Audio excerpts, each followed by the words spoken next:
श्री शिवाय नमस्तुभ्यम। हर हर महादेव। दोस्तों, आप सभी लोग जानते हैं कि 6 अक्टूबर 2024 रविवार नवरात्रि के चौथे दिन पड़ रही है। इसीलिए दोस्तों, इस दिन का महत्व बहुत ही ज्यादा बड़ा होता है और इस दिन आप लोगों को 7 चने की दाल वाला उपाय जरूर करना चाहिए, जो कि पंडित जी ने अपनी अभी की ही कथा में यहाँ पर बताया हुआ है। तो दोस्तों, इस उपाय को आपको कैसे करना है, कब करना है, कहाँ पर करना है और उपाय को करते समय आपको किन बातों का ध्यान रखना है, ये सारी जानकारी हम आपको इस वीडियो में देंगे। तो चलिए दोस्तों, उपाय को शुरू करते हैं। देखिए, यह दिन इतना खास होता है, इतना महत्वपूर्ण होता है। देखा गया है कभी कभी बड़े बड़े पूजा पाठ अनुष्ठान से जो मनोकामना पूर्ण नहीं होती है, वह रविवार के दिन एक छोटे से उपाय करने से ही आपकी मनोकामना पूर्ण हो जाती है। और बहुत सारे लोगों ने इस उपाय को किया भी है और उनको इस उपाय करने का फल भी जरूर मिला है।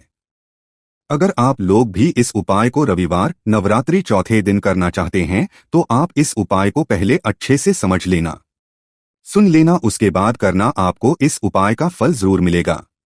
इसीलिए आप लोग इस वाले उपाय को एक बार जरूर कर लेना, ताकि आप लोगों के हाथ से यह मौका ना जा सके और आपको इस उपाय को करने का फल मिल सके।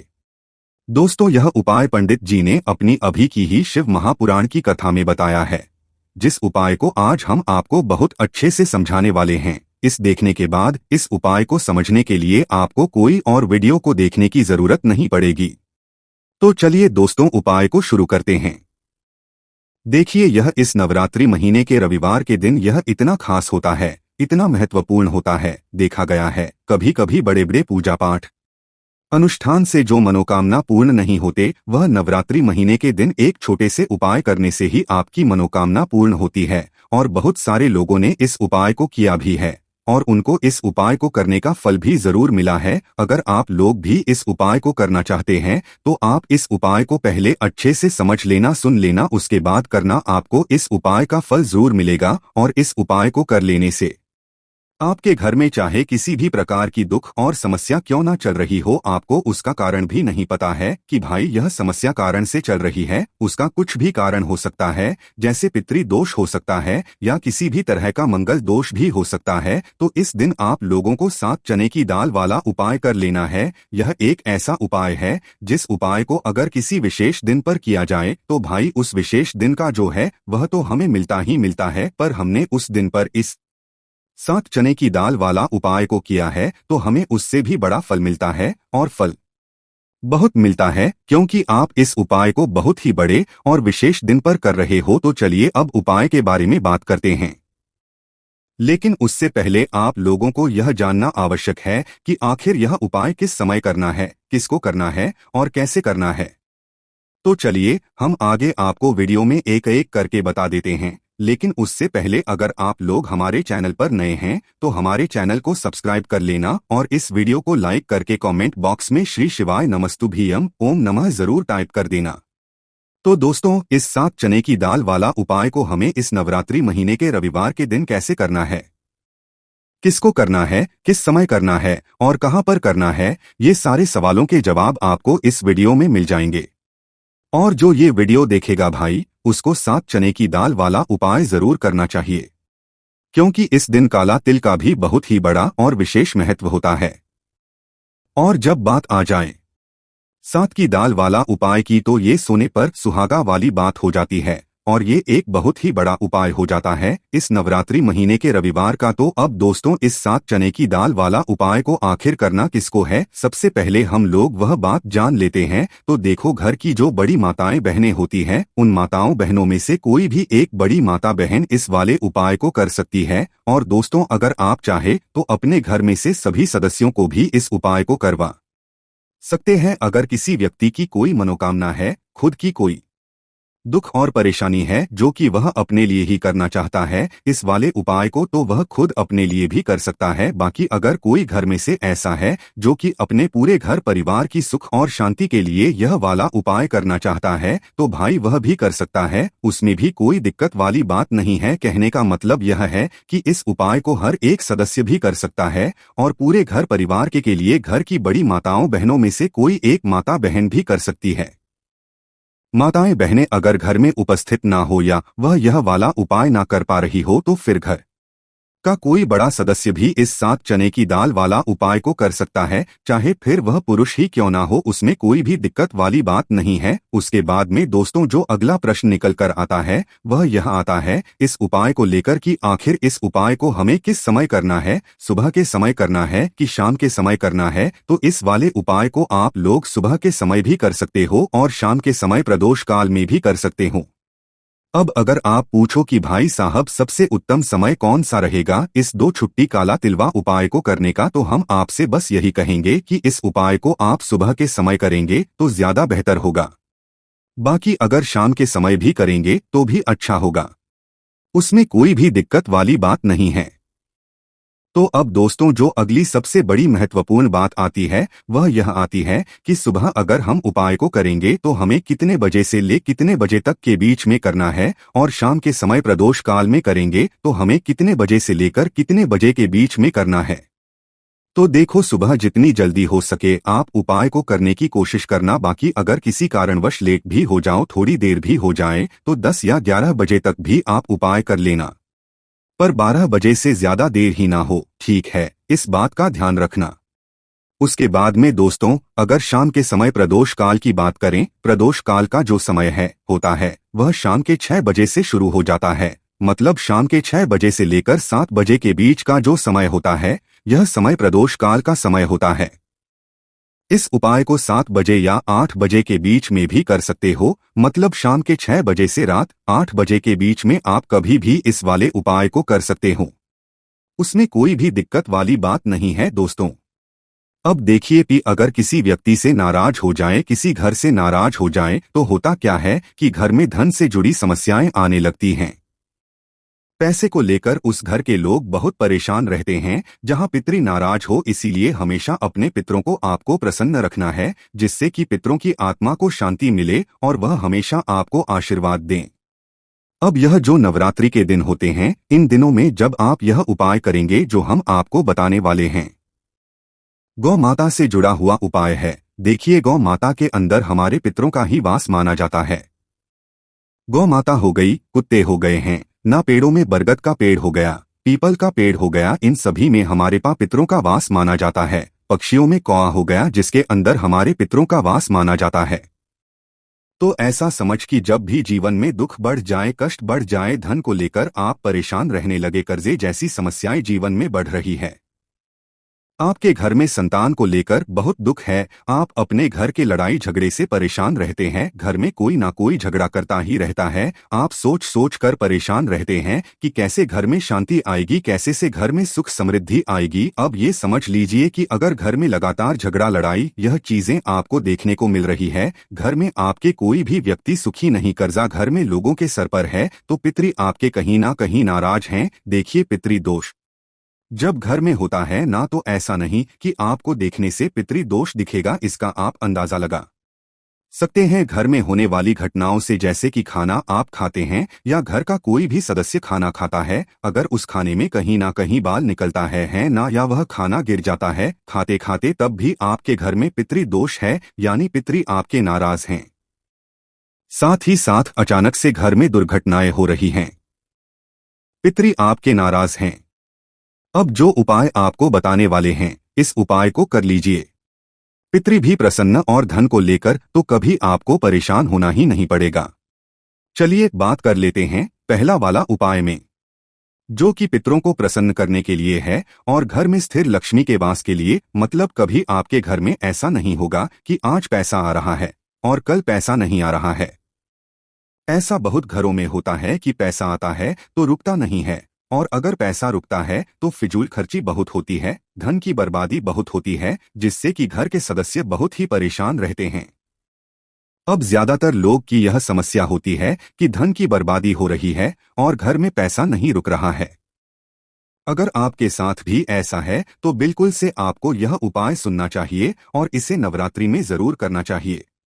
देखिए यहाँ पर क्या करना है कि तो चलिए दोस्तों जान लेते हैं गुरुदेव द्वारा बताए गए सबसे पहले और खास उपाय के बारे में। देखिए दोस्तों, गुरुदेव ने बताया है कि रविवार के दिन किया जाने वाला यह सबसे खास और सर्वश्रेष्ठ उपाय है। 7 चने की दाल लेनी है। देखिए आप 7 चने की दाल भी ले सकते हैं या फिर 11 भी ले सकते हैं, 21 या फिर 108 चने की दाल भी ले सकते हैं। यदि आप 21 चने की दाल लेते हैं तो यह आपके के लिए अत्यधिक सर्वोत्तम होता है। तो इस प्रकार से कम 7 चने की दाल ले सकते हैं और अधिक से अधिक आप 108 चने की दाल ले सकते हैं। अब देखिए इसी के साथ में आपको मात्र 1 लोटा शुद्ध जल लेना होगा तांबे के पात्र के अंदर अपने ही घर से, और साथ ही में आपको मात्र 1 से 2 गू के टुकड़े भी लेने हैं। देखिए रविवार का दिन भगवान महादेव को समर्पित होता है। आपको यह जो सारी सामग्रियां है इन्हें लेकर है भगवान शिव के मंदिर में। इस उपाय को आप सुबह से लेकर के शाम तक किसी भी समय में कर सकते हैं,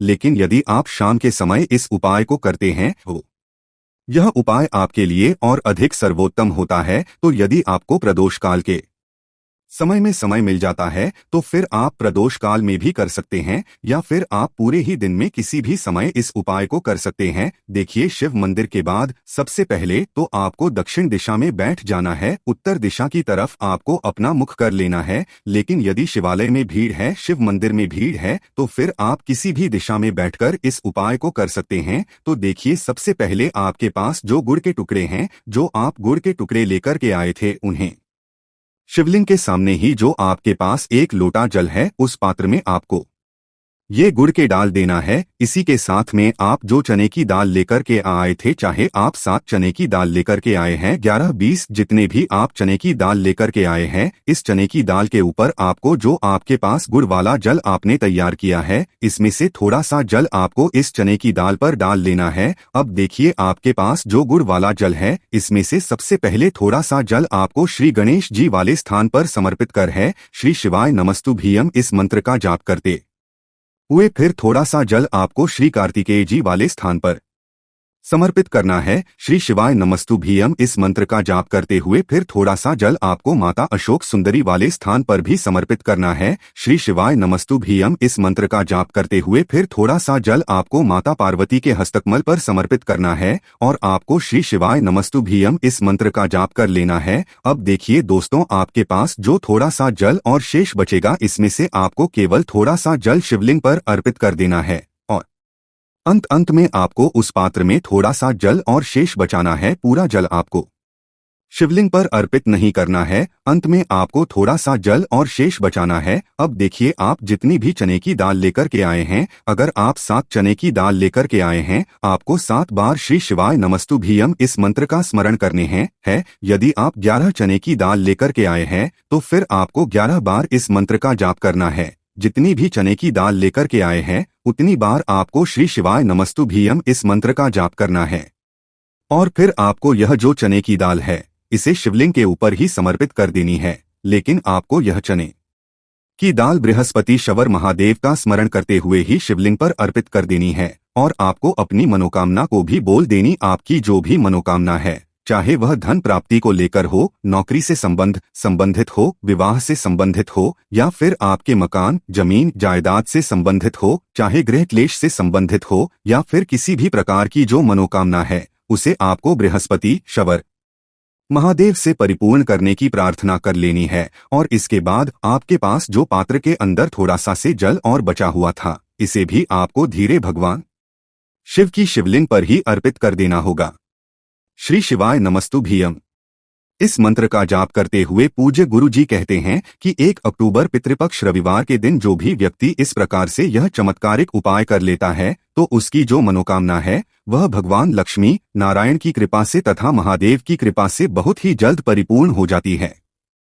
अब दोस्तों हम जान लेते हैं गुरुदेव द्वारा बताए गए दूसरे खास और चमत्कारिक उपाय के बारे में। देखिए इस उपाय के लिए 1 लोटा जल लेना है तांबे के पात्र के अंदर, और साथ ही साथ आपको लेना है थोड़ा सा शुद्ध घी, यानी कि आपके घर में जो भी शुद्ध घी है उससे आपको मात्र थोड़ी सी मात्रा में लेना है। आपको आधा चम्मच या फिर 1 चम्मच शुद्ध घी लेना है। अब देखिए मात्र जो 1 लोटा जल है और शुद्ध घी है, इन दोनों को आपको लेकर के पहुंच जाना है भगवान शिवा के मंदिर में। यह उपाय भी आप सुबह से के शाम तक किसी भी समय में कर सकते है। देखिए, मंदिर पहुंचने के बाद सबसे पहले तो आप जो एक लोटा जल लेकर के आए हैं, इसे आपको धीरे धीरे भगवान शिव के शिवलिंग पर ही अर्पित कर देना होगा। श्री शिवाय नमस्तुभ्यम इस मंत्र का लगातार जाप करते हुए इसके बाद आप जो घी लेकर के आए थे, इसे आपको एक विशेष प्रकार से इससे समर्पित करना है। देखिए, पूज्य गुरुदेव ने बताया है कि यह जो घी है, यही जीवन से बड़ी रुकावट को दूर करने वाला है, बड़ी से बड़ी असफलताओं को समाप्त करने वाला है, जीवन के सारे कष्टों को समाप्त करने वाला है। तो देखिए, आप जो लेकर के आए हैं, सबसे पहले तो इसे आपको तर्जनी उंगली में लगा लेना है, यानी कि अंगूठे के जो पास वाली उंगली होती है, उस उंगली में आपको यह घी लगा लेना है। और फिर इस उंगली से आपको शिवलिंग पर जहां माता अशोक सुंदर का स्थान होता है, वहां पर आप अच्छे से इस घी का लेपन कर देना है। और लगातार आपको श्री शिवाय नमस्तुभ्यम या फिर ओम नमः शिवाय इस मंत्र का स्मरण करते रहना है। अब दोस्तों, इस घी का लेपन करने के बाद आपकी उंगली में जो भी घी लगा हुआ है, इसे सीधे आपको अपने घर लेकर के आ जाना है। और आपके घर का जो मुख्य द्वार यानी कि जो मेन गेट होता है, उस गेट पर आपको इस घी की एक बिंदी लगा देनी है। और फिर से आपकी जो भी मनोकामना थी से आपको वापस से महादेव से परिपूर्ण करने की प्रार्थना कर लेनी है।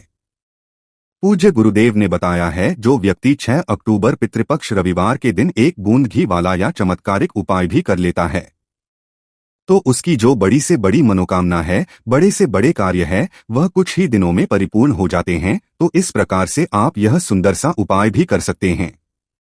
चलिए दोस्तों, अब हम जान लेते हैं गुरुदेव द्वारा बताए गए खास और चमत्कारी उपाय के बारे में। यह उपाय आपके जीवन से सारे संकटों को समाप्त करके आपकी मनोकामनाएं को परिपूर्ण करने वाला है। और इस उपाय के लिए आपको एक लोटा जल लेना है।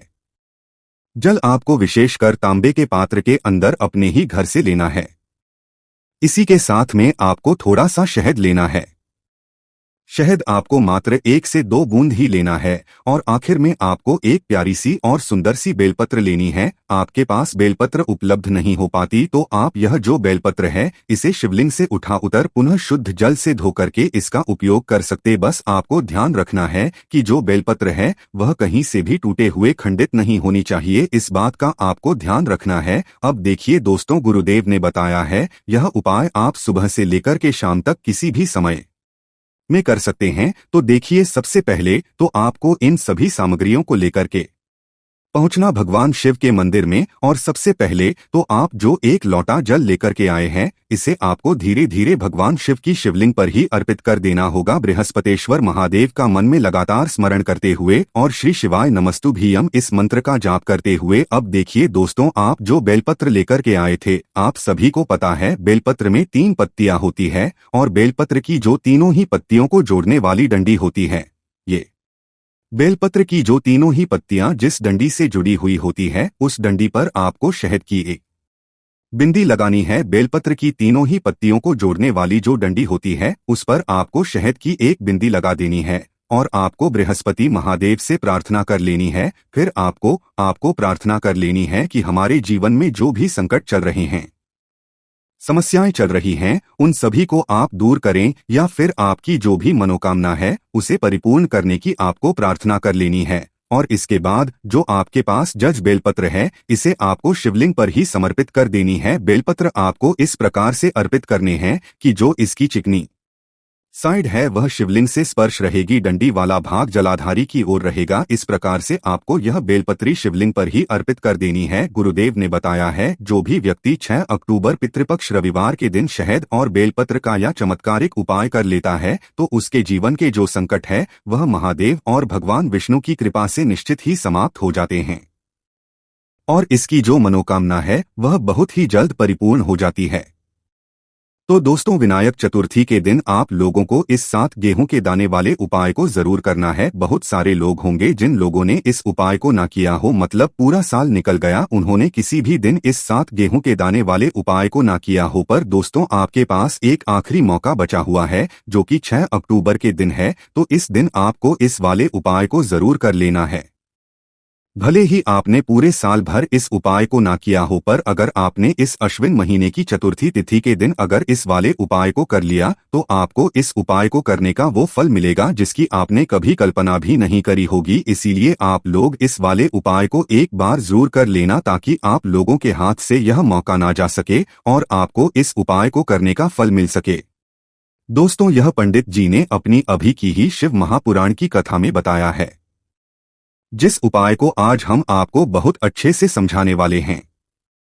इस वीडियो को देखने के बाद इस उपाय को समझने के लिए आपको कोई और वीडियो को देखने की जरूरत नहीं पड़ेगी। तो चलिए दोस्तों, उपाय को शुरू करते हैं। देखिए, ये इस अश्विन महीने के रविवार चतुर्थी के दिन यह इतना खास होता है, इतना महत्वपूर्ण होता है। देखा गया है कभी कभी बड़े बड़े पूजा पाठ अनुष्ठान से जो पूर्ण नहीं होते, वो नवरात्रि महीने के दिन एक छोटे से उपाय करने से ही आपकी मनोकामना पूर्ण हो जाती है। और बहुत सारे लोगों ने इस उपाय को किया भी है और उनको इस उपाय को करने का फल भी जरूर मिला है। अगर आप लोग भी इस उपाय को करना चाहते हैं तो आप इस उपाय को पहले अच्छे से समझ लेना, सुन लेना, उसके बाद करना। आपको इस उपाय का फल जरूर मिलेगा और इस उपाय को कर लेने से आपके घर में चाहे किसी भी प्रकार की और समस्या क्यों ना चल रही हो, आपको उसका कारण भी नहीं पता है कि भाई यह समस्या किस कारण से चल रही है। उसका कुछ भी कारण हो सकता है, जैसे पितृ दोष हो सकता है या किसी भी तरह का मंगल दोष भी हो सकता है। तो इस दिन आप लोगों को यह वाला उपाय कर लेना है। यह एक ऐसा उपाय है जिस उपाय को अगर किसी विशेष दिन पर किया जाए तो भाई उस विशेष दिन का जो है वह तो हमें मिलता ही मिलता है, पर हमने उस दिन पर इस 7 के दाने वाले उपाय को किया है तो हमें उससे भी बड़ा फल मिलता है और फल बहुत जल्दी मिलता है, क्योंकि आप इस उपाय को बहुत ही बड़े और विशेष दिन पर कर रहे हो। तो चलिए अब उपाय के बारे में बात करते हैं, लेकिन उससे पहले आप लोगों को यह जानना आवश्यक है कि आखिर यह उपाय किस समय करना है, किसको करना है और कैसे करना है। तो चलिए हम आगे आपको वीडियो में एक एक करके बता देते हैं, लेकिन उससे पहले अगर आप लोग हमारे चैनल पर नए हैं तो हमारे चैनल को सब्सक्राइब कर लेना और इस वीडियो को लाइक करके कमेंट बॉक्स में श्री शिवाय नमस्तुभ्यम नम शिवाय जरूर टाइप कर देना।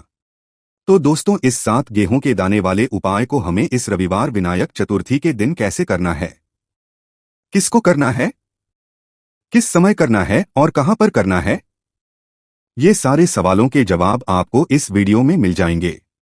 और जो ये वीडियो देखेगा भाई उसको 7 गेहूं के दाने वाला उपाय करना चाहिए, क्योंकि इस दिन एक गेहूं के दाने का भी बहुत ही बड़ा और विशेष महत्व होता है।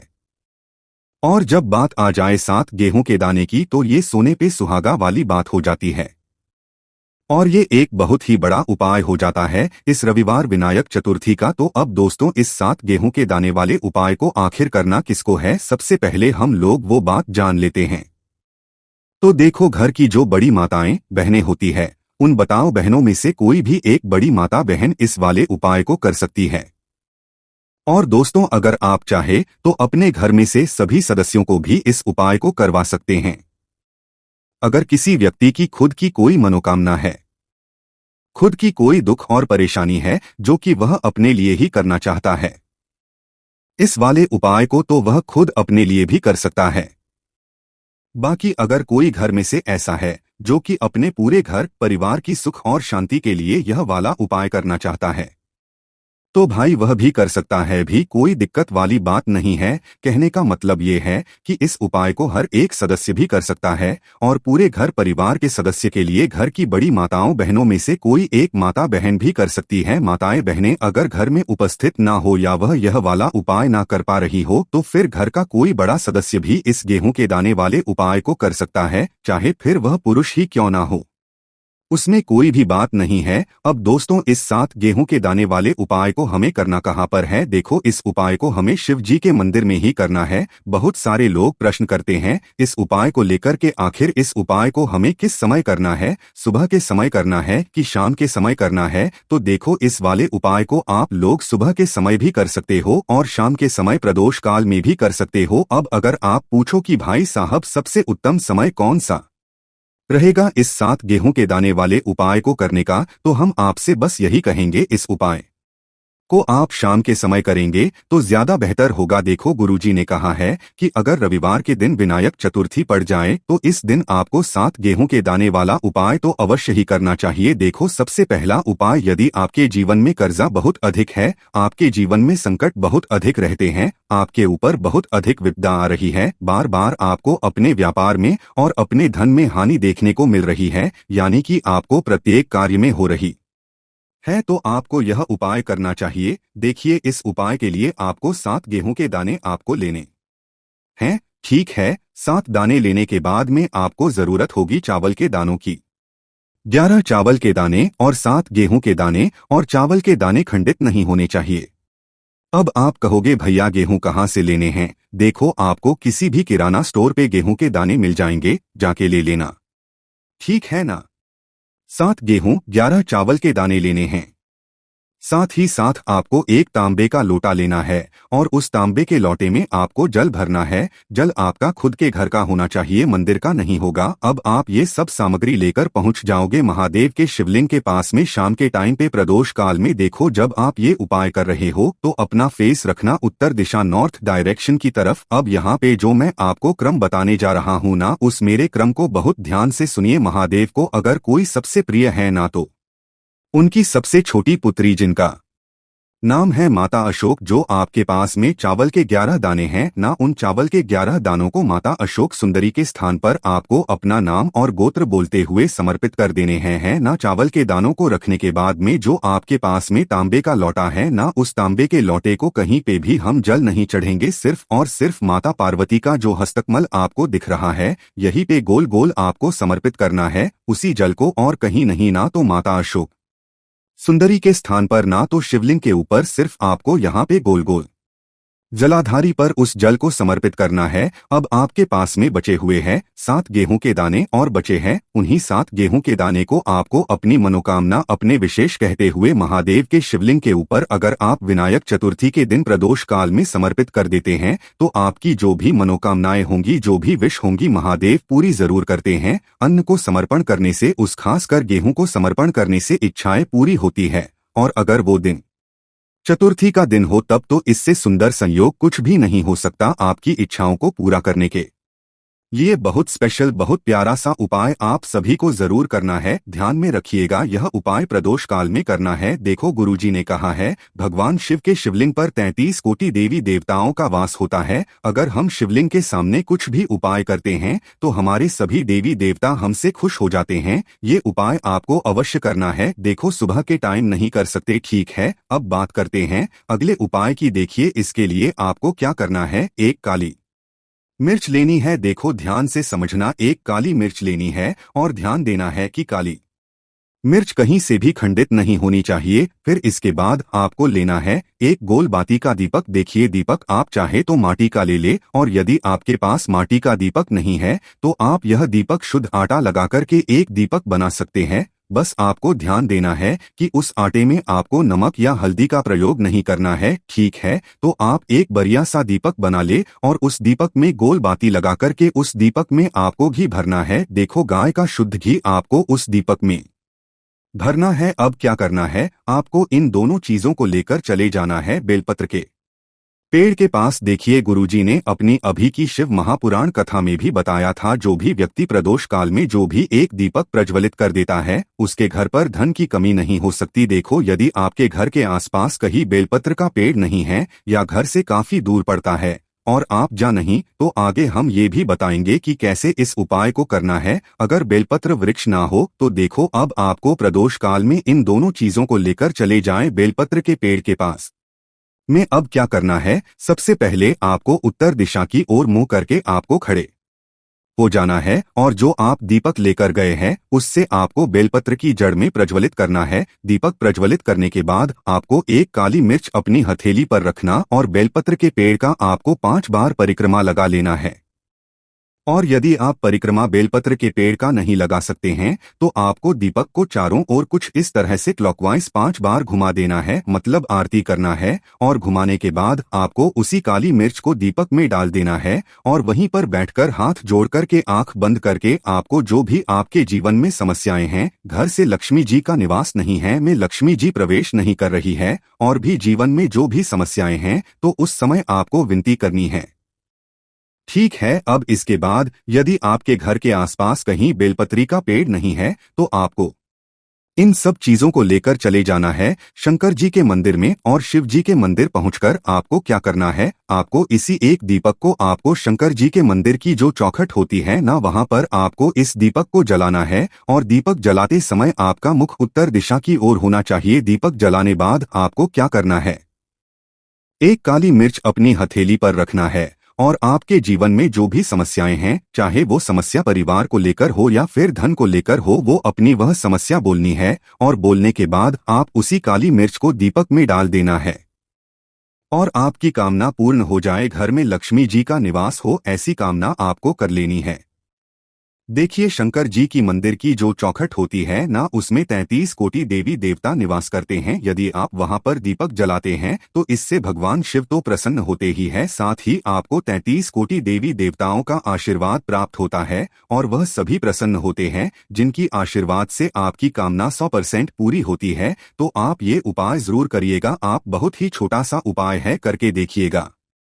देखिए, अब हम जान लेते हैं गुरुजी द्वारा बताए गए दूसरे उपाय के बारे में। इस उपाय के लिए आपको मात्र 2 लेनी होगी, यानी कि आपको लौंग का जोड़ा लेना है। 2 फूल वाली आपको लौंग लेनी है। लौंग का जोड़ा कहीं से भी खंडित नहीं होना चाहिए, इस बात का ध्यान रखें। इसी के साथ में आपको लेना होगा लाल चंदन का पाउडर। देखिए, यदि आपके पास लाल चंदन की लकड़ी है तो उसे घिसकर भी आप चंदन के रूप में प्रयोग कर सकते हैं। यदि पाउडर है तो उसका भी आप अपने उपाय के लिए प्रयोग कर सकते हैं। देखिए, चंदन जो है वो तेज का प्रतीक गया है और साथ जीवन के अंधकार को दूर करने का प्रतीक माना गया है। अब इसी के साथ में आपको मात्र एक तांबे के पात्र के अंदर शुद्ध जल लेना होगा अपने घर से। अब दोस्तों, ये तीनों सामग्री लेकर के सीधे आपको पहुंच जाना होगा भगवान शिव के मंदिर में। देखिए, इसी के साथ में आपको एक गोल बाती का दीपक भी लेना होगा। दीपक आप मिट्टी का भी ले सकते हैं, शुद्ध घाटा मढ़कर उसका भी तैयार सकते हैं। और दीपक में आपको शुद्ध घी का प्रयोग करना है। लेकिन जैसे ही आप इन सभी सामग्रियों को मंदिर में लेकर के पहुंचेंगे, मंदिर में जैसे ही आप चौखट के वहां पर पहुंचेंगे तो मंदिर की चौखट के सीधे तरफ आप जो अपने साथ एक गोल बाती का दीपक लेकर के आए हैं, उसे आपको सबसे पहले तो प्रज्वलित कर देना है। यानी कि जैसे ही आप मंदिर की चौखट के वहां पर प्रवेश करते हैं तो उसके सीधे तरफ आपको ये गोल बाती का दीपक प्रज्वलित कर देना है। अब देखिए, जैसे ही आप दीपक प्रज्वलित करेंगे तो आपकी जो भी मनोकामना है उससे आपको बोल देना है। आप इस दीपक को इस प्रकार से प्रज्वलित करने के बाद इन सभी सामग्रियों को आपको शिवलिंग के पास में लेकर पहुंच जाना है। अब देखिए दोस्तों, आपके पास जो एक तांबे के पात्र के अंदर शुद्ध जल है, उसमें से आपको केवल आधा लोटा जल ही भगवान शिव के शिवलिंग पर अर्पित करना है। आधा लोटा जल आपको उसी पत्र के अंदर बचा लेना है। अब दोस्तों, आपके पास जो 2 लौंग है यानी का जोड़ा है, उससे आपको अपना नाम और अपने गोत्र को बोलते हुए आपकी जो भी समस्या चल रही है, आपके जीवन में जो भी परेशानी उत्पन्न हो रही है, उन्हें आपको बोल देना है। और ये जो लौंग का जोड़ा है, इसे आपको भगवान शिव के शिवलिंग पर अर्पित कर देना है। जैसे आप ये 2 लौंग शिवलिंग पर चढ़ाएंगे तो अपना हाथ जो है वहां पर आपको रखना है और महादेव से आपको प्रार्थना करनी है कि मेरे जीवन की ये जो परेशानी है ये सभी दूर हो जाए। यानी कि आपके जीवन में धन की संबंधित परेशानी चल रही है, कर्ज की समस्या चल रही है, बच्चों का पढ़ाई लिखाई में मन नहीं लग पा रहा है, घर के जो आर्थिक संकट है वह सभी दूर हो, व्यापार आपका ढंग से नहीं चल पा रहा है, घर में रोग की स्थिति बनी हुई है, यानी कि जिस भी प्रकार की आपकी समस्याएं हैं उसे आपको महादेव से बोल देना है और महादेव से इन सभी समस्याओं को दूर